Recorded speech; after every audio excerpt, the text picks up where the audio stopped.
It was at the 11th hour of the 11th day of the 11th month in 1918 that the guns fell silent around Europe.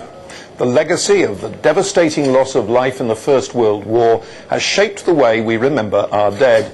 Many of the traditions now so familiar come from the determination of one generation not to forget what they'd lived through. The idea for the 2-minute silence observed at that 11th hour came in a letter to a newspaper. Published in the London Evening News in May 1919, it caught the imagination of King George V.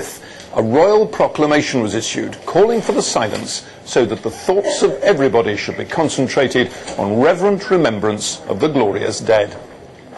At the cenotaph this year, memories of the dead are still fresh.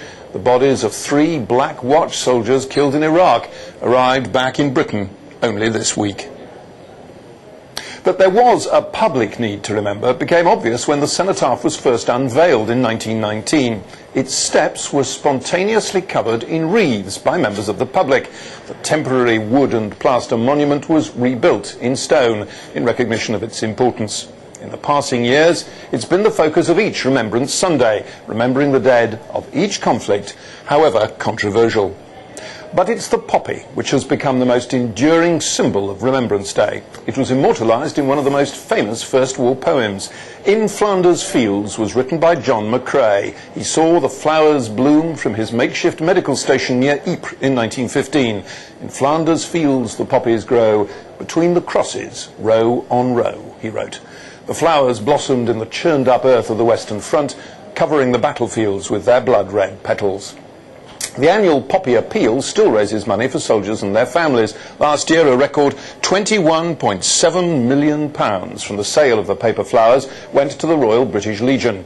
The Legion gives support to those left disabled through armed service, provides residential care and pensions, and helps retrain and resettle those leaving the forces.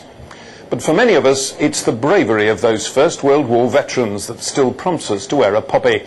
Their ranks are dwindling, although 4 did make it to a ceremony at the cenotaph this summer.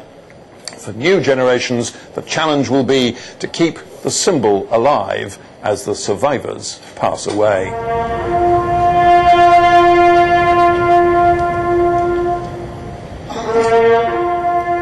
It was Lawrence Binyon, a writer who later found himself at war, who wrote the words found on countless war memorials. Just one verse of his poem For the Fallen, published in 1914, is recited at commemorative events. Its closing lines, a reminder that we should never forget. At the going down of the sun and in the morning, we will remember them.